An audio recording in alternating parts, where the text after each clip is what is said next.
السلام عليكم اهلا حبايبي، عاملين ايه؟ بصوا انا جايلكم في موضوع مهم جدا فوق ما تتخيلوا. بصوا، شايفين الخربوش الصغنن خالص ده اللي في ايد ابني؟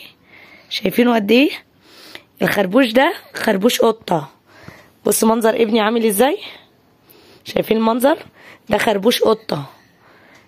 انا ما خدتش وديت وقلت ده خربوش قطه عادي خالص وحاجه صغنونه جدا، بس الموضوع طلع كارثه. فبجد يا جماعه، اي حد قطه تخربشه، كلب يخربشه، وحاجه تعضه، قطه تعضه، اي حاجه لازم تجروا بيها على المستشفى. بصوا ايد ابني ورمت ازاي. انا رحت للصيدلي ومش فاهمه حاجه، قال يا ماما خديه واطلعي بيه بسرعه على المستشفى. انا طلعت اديله الحقنه بس مش عارفه، ابني حالته عماله تسوق. بص سخن جامد وعمال يعرق. ادوني الكارت ده، ادوني الكارت دوت، تمام؟ الكارت دوت متابعه، قالوا لي لازم ياخد الحقن دي في 5 جرع.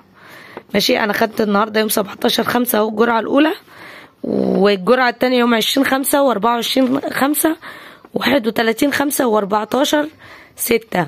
يعني بصي مقربيني المواعيد جامد.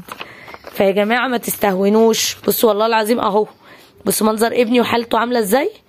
يعني بجد ادعوا له لان بصوا يعني حاجه ما تتذكرش. شايفين عامله ازاي؟ ما تتذكرش. يعني الحمد لله يا رب على كل شيء. هما اداله حقنه هنا اهي، بصوا معلمه في دراعه، بس تعبته خالص ومهمداه. بجد ادعوا له كده يا جماعه بالله عليكم، وخلوا بالكم من اولادكم. بصوا في ايديهم واسالوهم. يعني انا اتصدمت، انا رايحه بقول لهم قطه خربشته، ورايحه حاسه ان هما هيقولوا لي ايه يا ماما اللي انت بتقوليه ده. الدكتوره زعقت لي، قالت لي انت ازاي ما جيتيش فيه في وقتها؟ قلت لها الوقت متاخر. قالت لي ان شاء الله لو كان الساعه 3 بالليل كنت جيتي. المواعيد اللي هي مديها لي دي قايله لي حتى لو يوم جمعه، لو يوم اجازه، لو يوم عيد، لو يوم اي حاجه، مالكيش دعوه بالاجازات دي كلها وتجيبيه وتيجي. فبجد ادعوا له لان انا خايفه عليه جامد، لان حالته ساءت خالص، وربنا يسترها يا جماعه بالله عليكم ادعوا له.